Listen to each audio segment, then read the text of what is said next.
भरत तिवारी का आपको घर दिख रहा है। आज 13वीं का कार्यक्रम चल रहा है। भरत तिवारी ने समाज और सरकार, समाज के लोगों को न्याय दिलाने के लिए और सरकार के अन्याय के खिलाफ जिस तरीके से एक क्रांति को छेड़ा है, वह अब रुकने और थमने वाला नहीं है, क्योंकि यह लड़ाई केवल भरत तिवारी की लड़ाई अब नहीं बन चुका है। अब यह लड़ाई पूरे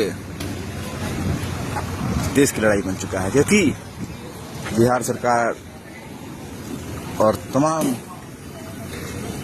केंद्र सरकार के अधिकारियों और प्रशासनिक अमलों में जिस तरीके से भ्रष्टाचार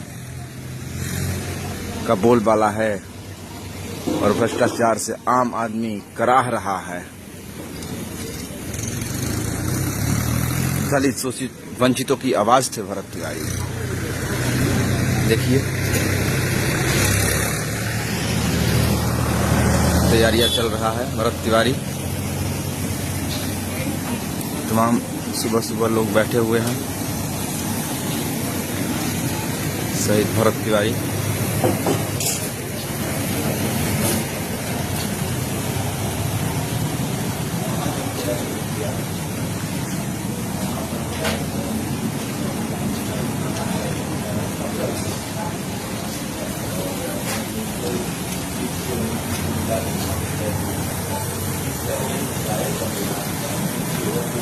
आज से आगे की रणनीति 13वीं के बाद, अर्थात आज 30 तारीख है, 30 तारीख के बाद आने वाले समय के लिए क्या रणनीति होगी,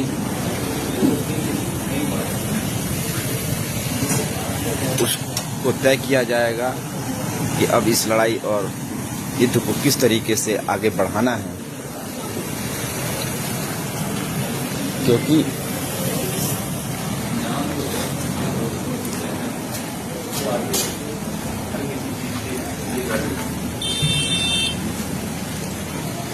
आइए भैया, आज 13वीं का कार्यक्रम है, तो आज 13वीं कार्यक्रम के बाद एक रणनीति, साझा रणनीति बनेगी कि अब इस लड़ाई को कैसे और किस दिशा में ले जाना है। इसके बारे में क्या पंचायत जो हुई थी, वहाँ पंचायत की जो कमेटियां बनी है, 18 कमेटियां बनी हैं, और उसके अभी केवल 18 अध्यक्ष मुख्य जो हैं, बाकी हर क्षेत्र से लोग जोड़े जाएंगे, युवाओं की टीम युवाओं में जोड़ेगी, क्योंकि तमाम अलग अलग राज्यों से भी जो है तमाम संगठन। ये है कि महापंचायत का जो भी फैसला होगा, मैं भी कानपुर से आया हुआ हूँ। जी जी। और 1857 की क्रांति की शुरुआत वहीं से हुई। जी जी। योजनाबद्ध तरीके से अगर हम काम करते हैं तो हमारी जो जंग है वो सफल होती है, क्योंकि वास्तव में जो 1857 की लड़ाई थी वो सफल हुई जी। लेकिन हमको जो इतिहास में फेरबदल किया गया है, ये केवल हमें गुलाम बना रही है। तो क्या ऐसा तो नहीं है कि इस लड़ाई को कहीं आप लोग बीच में एक रेस्ट देंगे, आराम देंगे कुछ दिनों के लिए? ऐसा तो नहीं? देखिए, आराम करने के लिए बचा क्या? इस देश के पास पानी बचा मुश्किल से मुश्किल 4 महीने के लिए। अगर बारिश न हो इस बार, आप देख ही रहे हैं, आम का सीजन आधे ज्यादा चला गया, बारिश नहीं हो रही। जी जी। ठीक है जी। दिल्ली मुंबई जैसे शहरों के पास 20 दिन से ज्यादा पानी नहीं बचा हुआ है। 4 महीने से ज्यादा पानी आज के समय में करीब 30% गांवों के पास 4 महीने से ज्यादा पानी नहीं, क्योंकि 70% से ज्यादा तालाब खत्म हो चुके हैं, जंगल जी जी जी, बिल्कुल बिल्कुल। ठीक है, तो आराम करने का तो समय है ही नहीं। जी जी। यहाँ तक कि ये भी सोचने का समय नहीं है कि परिवार बचाया, तो ये सोचने का समय है कि समाज अगर व्यवस्थित हो जाए तो परिवार बचाए। जी जी। तो ये अब लड़ाई जो है, इसको आखिरी मंजिल तक पहुंचाना है और उस लक्ष्य को प्राप्त करना है।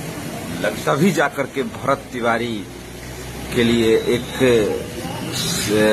क्या बोलते हैं, सच्ची श्रद्धांजलि मानी जाएगी उसको, क्योंकि अब वक्त नहीं रहा। अब मेरे हिसाब से